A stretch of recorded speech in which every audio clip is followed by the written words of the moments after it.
เคยสงสัยไหมคะว่าทำไมหลายคนถึงเคยคิดว่าคนพิการเป็นภาระทำไมคนพิการต้องขายหวยด้วยคนพิการขึ้นบันไดยังไงรัฐดูแลอะไรคนพิ ค กาน ร พิ บ้า การ ง ต้องคบกับคนพิการด้วยกัน ทำกรรมอะไรถึงพิการ มีลูกแล้วลูกจะพิการ ชีวิตคนพิการที่ต่างประเท พิ ศ การแล้ว ดี จะ ไหม มาเที่ยว พิ ทำ การ ไม แล้วช่วยเหลือตัวเอง พิการแล้ว ได้ ขับ เห ร อ ถได้ไง พิการแล้วมี เจอ เซ็ก คน ได้ พิ เหรอ การต้องทำยังไง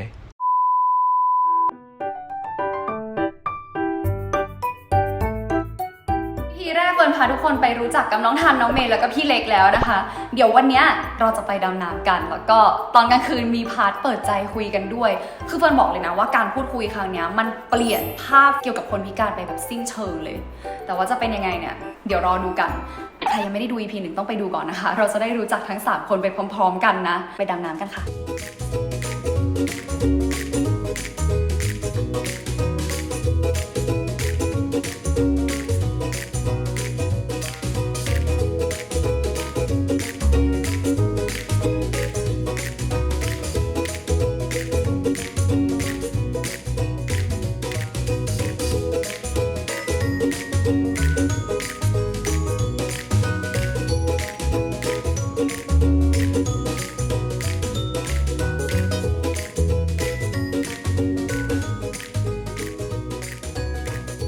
ทุกคนตรงนี้นะดำน้ำลึกกันหมดเลยอันนี้คือ Open Water นี่ก็ Open Water 2 คนนี้คือ Advance ไปแล้วนะจ๊ะคือทุกคนเขาจะแบบมีทริปเป็นดำน้ำคนพิการด้วยใช่ปะก็แบบจัดกัน คือกลุ่มเป็น ใช่วิวแชร์สกูบ้า พี่เล็กอะอันเนี้ยน่าสนใจเพราะว่าของพี่เล็กอะจะเป็นแบบ ระดับอกลงไปคือไม่มีแรงเงี้ยตอนลงน้ำก็เขาจะดูแลเรานิดนึงเพราะว่าคลื่นลมมันจะโยกสายตลอดบนบกก็ทรงตัวยากอยู่แล้วพอไปอยู่บนผิวน้ำมันก็โค้งเคงตลอดเลยว่า ดำน้ำอะทุกคนมันจะต้องมีบัดดี้กันจะต้องแบบคุยกับบัดดี้ว่าจะต้องช่วยเหลือเรายังไงถ้าเริ่มหงายละก็แบบจัดการยังไงอะไร ตัว เงี้ย เขาแล้วก็ทำแบบนี้ขึ้น มีอีกหนึ่งคำถามเมื่อกี้ตอนที่เราแบบแวะทะเลแหวกใช่ป่ะ อันนี้ถามแทนคนดูแล้วกันสงสัยว่า อ้าวเดินไม่ได้แล้วทำไมถึงอยากไปชายหาด จริงๆ แล้วท่านมองว่ามันก็เหมือนแอคทิวิตี้หนึ่งสำหรับคนทั่วๆ ไปที่รู้สึกว่าโอเคมาทะเลก็มาเดินริมชายหาดอะไรอย่างเงี้ยเนาะแต่ว่าเราอาจจะรู้สึกว่าเราอะสะดวกกับการแบบนั่งริมทะเลชิลๆเราคิดว่าเราก็อยากมีโอกาสสัมผัสกับริมชายหาดเหมือนกับทุกๆ คน ซึ่งคนเรามันก็มีวิธีแบบดื่มด่ำบรรยากาศต่างกันใช่ป่ะแต่อย่างเราอะสมมติว่าเราไปทะเลอย่างเงี้ยบางทีเราก็ไม่ได้แบบว่าอยากจะต้องเดินวิ่งเล่นชายหาดบางทีฉันก็อยากนั่งเฉยๆไง ความสุขอาจจะเป็นสถานที่เดียวกัน แต่ว่าความสุขของการดื่มด่ำกับแต่ละกิจกรรมอะไม่เท่ากันของแต่ละคน บางคนตาบอดดำน้ำก็เหมือนกัน คือมันได้ฟีลลิ่งอะมันได้แบบฉันได้อยู่ตรงนั้น ฉันได้สัมผัส แต่การสัมผัสของแต่ละคนไม่จำเป็นต้องแบบ เฮ้ยฉันมาเล่นทราย ฉันต้องเดินเหยียบทราย ฉันได้ออกมาอยู่ตรงเนี้ย ฉันได้นั่งตรงเนี้ย เนี่ยทะเล เนี่ยทราย เนี่ยลม โอเคแล้ว ทริปดำน้ำอันเนี้ยมีคนตาบอดไปร่วมทริป ไปคนหนึ่งผมรู้สึกมีความสงสัยเหมือนกันทุกคนแหละ ใช่ ลงไปแล้วเพื่ออะไรเขาบอกการสัมผัสอ่ะไม่จำเป็นต้องมองเห็นเวลาลงไปอ่ะมันจะมีความสัมผัสเรื่องกระแสน้ำที่ตีเข้ามาละเอียดอ่อนมาก คือเรื่องออกซิเจนที่คนข้างล่างหายใจแล้วก็มาโดนตัวเขาหรือว่าร้อนเย็น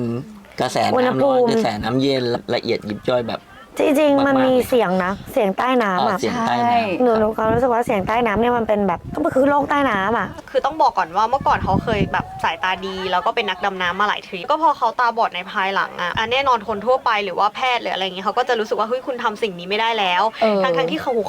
าทำมาตั้งแบบครึ่งชีวิตอ่ะเขาก็บอกว่าการที่เขามองไม่เห็นแต่เขาไปที่ต่างๆมันไม่ใช่เป็นเพราะแค่การดื่มด่ำหรือบรรยากาศเท่านั้น แต่มันคือประสบการณ์ชีวิต ความ ที่ สุขเลยนะ ที่เขาจะได้เรียนรู้อ่ะไม่งั้นเขาก็ไม่รู้หรอกว่าใช้ชีวิตแล้วเสี่ยงแบบนี้มาเขาต้องเดินไปทางไหนเหมือนเป็นการทดสอบสกิลของเราในแต่ละวันอ่ะคนพิการหรือว่าวีลแชร์ก็เหมือนกันการที่มาทะเลเราก็จะได้รู้ไงว่าโอเคเรามาทะเลได้ถึงจุดไหน ทำอะไรได้ไม่ได้ เราก็แค่คิดอย่างเดียวว่าโอเคอันนี้ไม่ได้แล้วตัดอันนี้ไม่ได้แล้วก็ตัด การที่เราจะมีความสุขกับอะไรสักอย่าง มันไม่ได้แปลว่าความสุขของเราจะต้องทำสิ่งเดียวกับที่ทุกคนทำ ความสุขของเราคือความ ได้ พึงพอใจ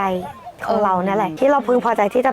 เอาแค่เนี้ยทำแค่เนี้ย ผม รู้สึกแล้วเขาเองเขาก็ต้องชั่งใจแล้วแหละว่าตัวเขาประเมินตัวเองแล้วว่า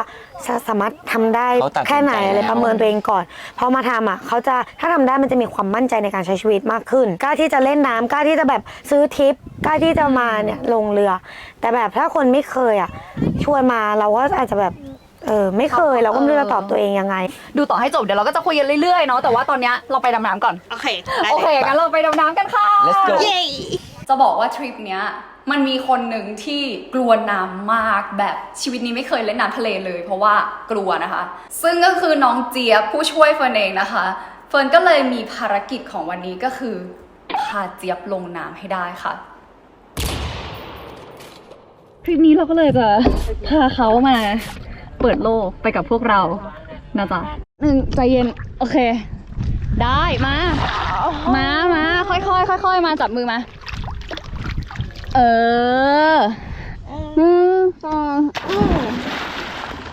เฟิร์นก็เลยให้เมย์เนี่ยเป็นคนสอนเจี๊ยบว่ายน้ำแทนเพราะว่าเขาเป็นนักกีฬาว่ายน้ำอะเขาน่าจะสอนได้ดีกว่าเฟิร์นถูกปะส่วนเฟิร์นเป็นอะไรเหรอเป็นที่พึ่งทางใจจ้า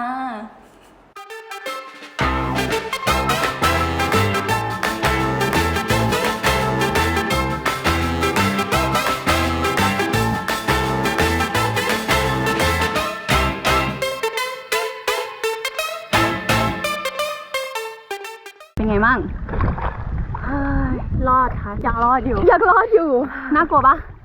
ไม่น่ากลัวเท่าที่คิดไว้ค่ะ เห็นไหมจริงๆอ่ะมันไม่มีอะไรหรอกอย่างที่บอกทุกคนเอาจริงๆเราแค่เหมือนเอาความกลัวออกแต่ว่าก็ต้องมีเซฟตี้เนาะโดยการแบบใส่ชูชีพอะไรเงี้ยแล้วก็รู้วิธีแค่เบื้องต้นว่าแบบลอยตัวยังไงอะไรเงี้ยหลังจบทริปนี้อยากรู้ไหมว่าเจี๊ยบเป็นยังไงเจี๊ยบก็คือซื้ออุปกรณ์ดำน้ำครบทุกอย่างไปเลยค่ะเฟิร์นดีใจนะที่คนคนหนึ่งสามารถที่จะก้าวข้ามผ่านความกลัวของตัวเองแล้วก็ไปค้นพบสิ่งที่มันทำให้เขามีความสุขได้อะตบมือให้น้องเจี๊ยบค่ะเมื่อกี้ตอนที่สัมภาษณ์จำได้ป่าวว่าน้องเมย์บอกว่าในน้ำอะมันมีเสียงเฟิร์นก็เลยเก็บเสียงใต้น้ำมาฝากทุกคนลองฟังกันดูนะคะ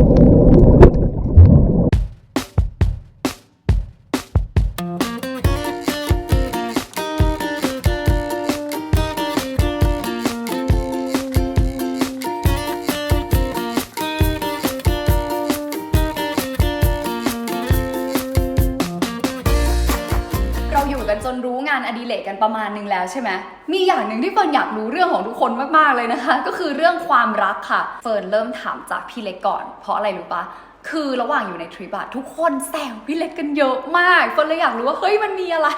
ก็เลยไปคุยกับพี่เล็กเรื่องความรักกันค่ะว่าความรักของพี่เล็กมันเป็นยังไงและคำตอบที่ได้ก็คือโอ้โหเนื้อมันขาดนี่แหละเหมือนตอนนี้แหละความรักมันเป็นอย่างนี้เลยใช่ไหมเล็กมันโคเคงเนาะมันไม่ค่อยมั่นคงเท่าไหร่ประมาณนี้เลย ตอนแรกก็คือ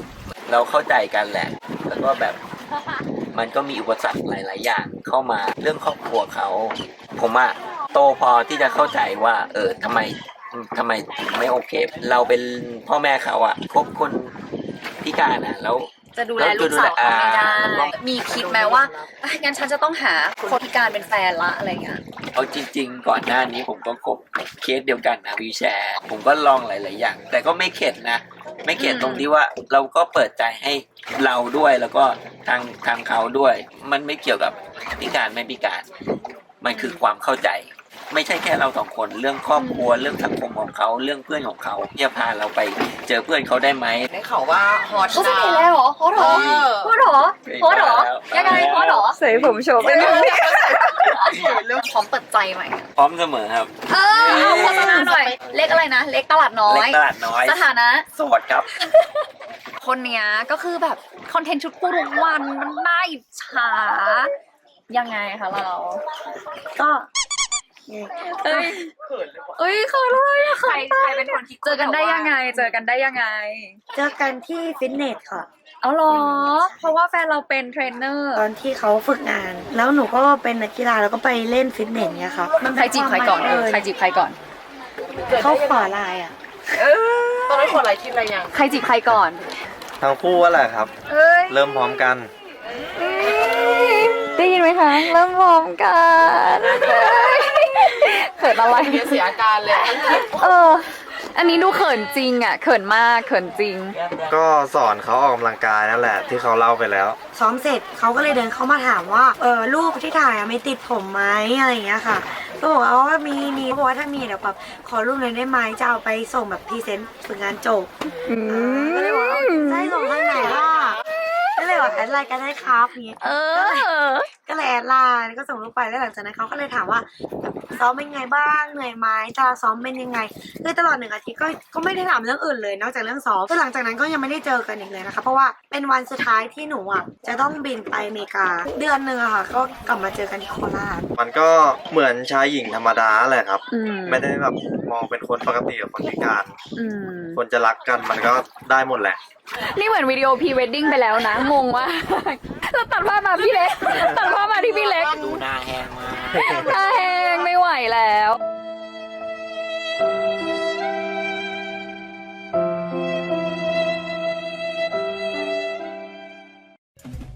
คืออยากให้เขารู้ว่า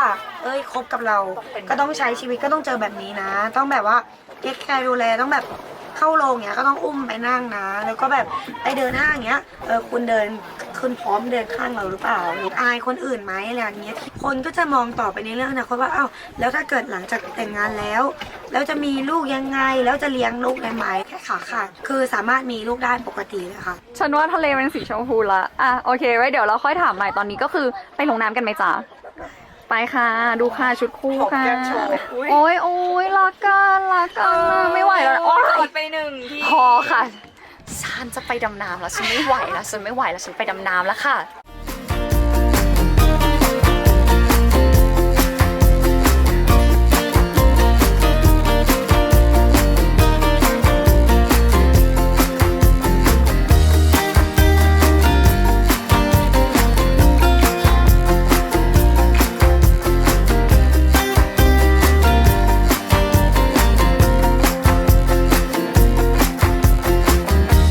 เรากลับมาที่พักนะแล้วจริงๆจะบอกว่าระหว่างนั้นเราคุยกันเยอะแบบเยอะมากๆคุยกันหลายเรื่องมากๆเลยนะคะแต่ว่ามันไม่ได้ตั้งกล้องไว้ตลอดเนาะเลยอาจจะแบบไม่ได้ให้ทุกคนได้ฟังหมดแต่มันมีตอนกลางคืนที่เป็นพาร์ทเปิดใจคุยกันนะคะแล้วก็เฟิร์นตั้งกล้องไว้ด้วยมันก็เลยทำให้เรามีบทสนทนาที่อยากจะมาให้ทุกคนได้ฟังไปด้วยกันค่ะมานั่งอยู่วงเดียวกับเฟิร์นนะคะถามว่าเคยมีคนทักว่าที่พิการเป็นเพราะเวรกรรมไหมเคยอ่ะ จริงเหรอ หนูจะชอบไปแบบที่แบบทั่วไปไปคนเดินไปตลาดนัดไปอะไรเงี้ยเขาจะสงสัยว่าเป็นอะไรไปโดนอะไรมาอะไรเงี้ยบางคนก็แบบเดินมาก็แบบบอกว่าทำบุญเยอะๆนะชาติหน้าจะได้แบบจะได้อะไรเงี้ยใช่คงชาติที่แล้วทำกรรมมาแหละอะไรเงี้ยรู้ได้ไงว่าเราเป็นเพราะเวรกรรมหรืออะไรคือหนูมีความรู้สึกว่าถ้ามันเพราะเวรกรรมแล้วคนเราอ่ะตายไปแล้วมันไปชดใช้กรรมไม่ใช่หรอแล้วทำไมชดใช้กรรมมันไม่หมดแล้วชดใช้กรรมหมดแล้วเกิดมาแล้วไม่ถึงจะต้องมีเวรมีกรรมมาปิดมีกรรมใช่แต่หนูรู้สึกว่าคือไม่ใช่ว่าลบหลู่หรือว่าไม่เชื่อแต่เรารู้สึกว่าการที่เราเป็นอย่างเงี้ยเรารู้ว่าเราเพราะประมาทเพราะเราไม่รู้ว่าการเข้าใกล้รถใหญ่แล้วมันแบบอันตรายอะไรอย่างงี้คือเรารู้สึกว่าเรามีเหตุมีผลเราก็ไม่อยากให้แบบให้ใครมามองว่าเราดูน่าสงสารหนูเชื่อว่าถ้าทุกคนได้รู้จักคนพิการมากขึ้นแบบว่าเปิดใจคือลองเปลี่ยนให้คำว่าคนพิการมันว่างคนพิการเท่ากับจุดๆๆๆอย่างเงี้ยคือหนูอยากให้มันเป็นคำตอบที่ว่างแล้วมารู้จักกับคนพิการแล้วค่อยใส่คำตอบของตัวเองอะค่ะหนูว่ามุมมองเกี่ยวกับคนพิการของทุกคนจะเปลี่ยนไปเปิดใจก็คือจบคลิปได้แล้วนะอันนี้ขึ้นเอ็นเครดิตได้แล้วอะตอบสวยตอบแบบจบแล้วคลิปนี้จบแล้วค่ะบ๊ายบายค่ะไม่ใช่ดีเดี๋ยวดึงต่อมาถามมาค่ะถ้าแต่ละคนอ่ะเจอคนพิการเขาอยากจะไปที่นี่แต่ว่าเจอวันใดซะก่อนแต่ละคนจะมีวิธีการที่จะแบบจะช่วยเขาไหมหรือเราจะมองผ่านแล้วถ้าจะช่วยเราคิดว่าเราจะช่วยเขาแบบยังไงก็คงแบบไม่ช้าเดินเข้าไปชาร์จแบบเฮ้ยยกพี่หนูยกพี่เองอะไรอย่างเงี้ยก็คงไม่เพราะแบบเราก็ไม่รู้ไงว่าแบบเฮ้ยเราจะทำเป็นไหมมันต้องทำยังไงแล้วเราจะแบบ หลักเขาจะต้องการความช่วยเหลือจากเราหรือเปล่าอะไรเงี้ยเราก็ไม่แน่ใจเราก็เลยแบบก็คงถามเขาก่อนเหมือนกันว่าแบบพี่มีอะไรให้ช่วยไหม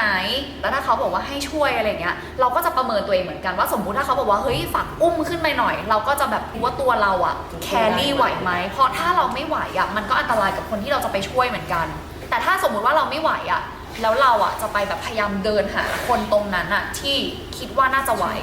เพื่อให้มาช่วยแทนเรา ผู้พิการแต่ละคนแต่ละประเภทการช่วยเหลือไม่เหมือนกันอย่างวีลแชร์เหมือนกันก็จริงแต่ความถนัดแล้วก็ความสามารถคือแต่ละคนก็ไม่ได้อยู่ในระดับเดียวกันบางคนก็ถนัดให้ยกทางรถเข็นบางคนก็ให้ยกแยกตัวกับรถเข็นก็ลงฟุตบาทก็คือบางคนลงด้านหน้าบางคนถอยหลังลงคือถึงได้ต้องมีการถามว่าต้องการความช่วยเหลือไหมอันดับแรก2คือแล้วต้องช่วยยังไงได้บ้าง ถามความรู้สึกดีกว่าก็อยู่กันมา 2 วันละ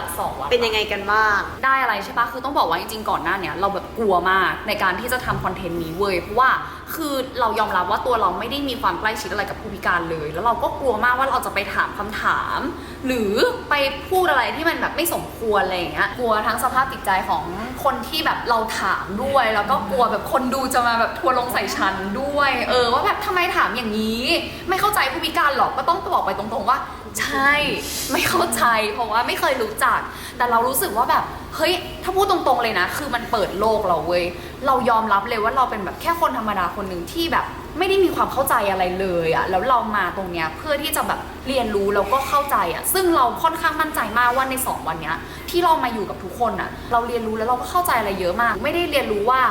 คนนี้พิการยังไงคนนี้พิการยังไงแต่เราเรียนรู้จากว่าทันคือใครทันเป็นคนแบบไหนน้องเมย์เป็นยังไงพี่เล็กมีชีวิตแบบไหนอะไรยังไงมาบ้างเหมือนแบบเราแค่รู้จักทันเมย์พี่เล็ก ทันเมย์พี่เล็กแค่นั้นเราแบบไม่ได้มารู้จักแบบว่าเพราะเขาเป็นคนพิการแต่เรารู้จักที่ว่าแบบมนุษย์แต่ละคนเป็นไงอะไรเงี้ยเรารู้สึกว่ามันเป็นการมาเรียนรู้มนุษย์ที่แตกต่างกันเพราะว่าสุดท้ายแล้วอะเราไม่ได้ให้ทันเมย์แล้วก็พี่เล็กมาพูดแทนคนพิการสักคนแต่เขาพูดแทนตัวเขาคนเดียวเพราะฉะนั้นแบบถ้าในอนาคตอะเราเองเจอคนพิการอีกอะเรารู้แล้วว่าเราไม่ได้ต้องเอาสิ่งที่ทันเมย์หรือพี่เล็กพูดไปปฏิบัติกับเขาแต่เราต้องถามเขาเพื่อเรียนรู้จักเขาในฐานะแบบมนุษย์คนหนึ่งเหมือนกันอะไรเงี้ยนี่คือสิ่งที่เราได้รู้จาก2 วันนี้งั้นไหนๆถามมาตรงนี้แล้วขอถามเพิ่มอีกว่ารัฐสวัสดิการดูแลคนพิการยังไงบ้าง ก็จะเป็นเหมือนแบบเงินเดือนอารมณ์แบบเดือนจะได้ ซึ่งเดือนกี่บาท เดือนละ800 บาทถ้าสมมุติว่าอายุต่ำกว่า18 ปีจะได้ 1,000 บาท แค่นั้น เอากินแบบถูกๆเลยนะ ตอนนี้ในกรุงเทพก็น่าจะประมาณ50 กว่าบาท ใช่ ไม่ต่ำกว่า50อ่ะ ใช่ 50นี่คือได้แบบ โหวิญญาณหมู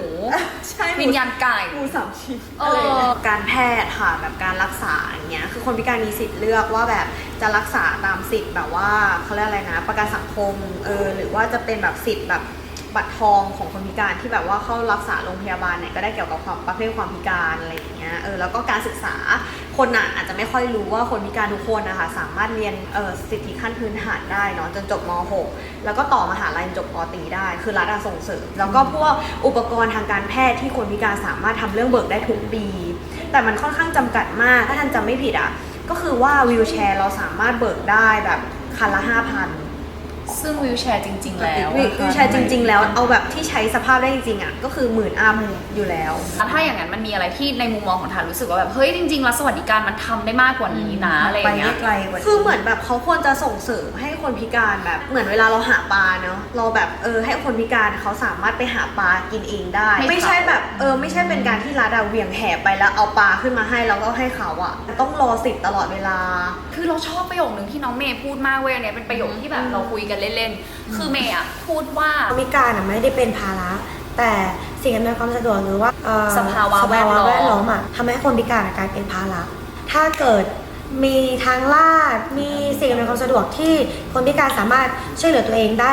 100% เขาก็จะสามารถทำได้ด้วยตัวเองแล้วเขาก็จะไม่ต้องพึ่งคนอื่นหรือพึ่งได้น้อยมันก็จะทำให้เขารู้สึกว่าเขาเนี่ยแหละก็ไม่ได้เป็นภาระ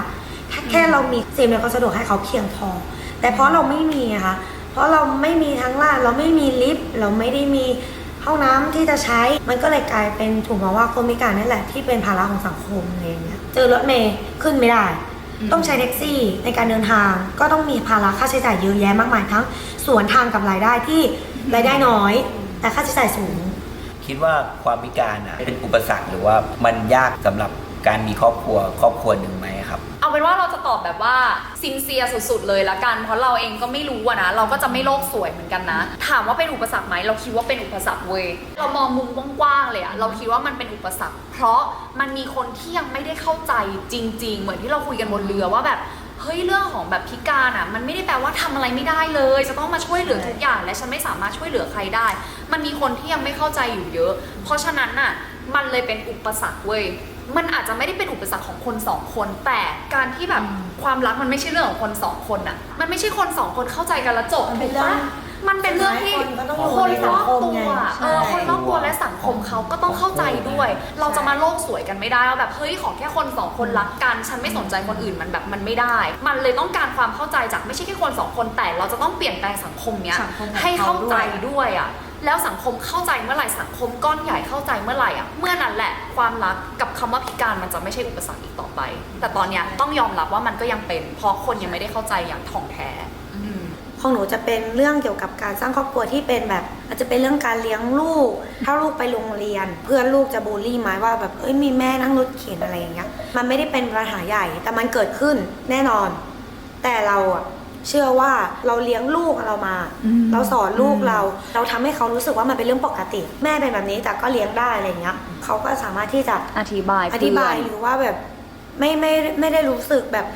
แม่อย่าไปโรงเรียนนะหนูอายอะไรเงี้ยคือแฟนเขาเคยถามไงว่าถ้าเกิดวันหนึ่งลูกบอกว่าแม่อย่าไปนะเดี๋ยวแบบหนูอายเพื่อนอะไรเงี้ยหนูก็จะบอกเลยว่าทำไมต้องอายถึงแม่จะเป็นแบบเนี้ยแต่แม่ก็สามารถที่จะแบบมาทำหน้าที่ของเราได้เต็มที่เท่าที่เราจะสามารถทำได้เขาควรจะแบบ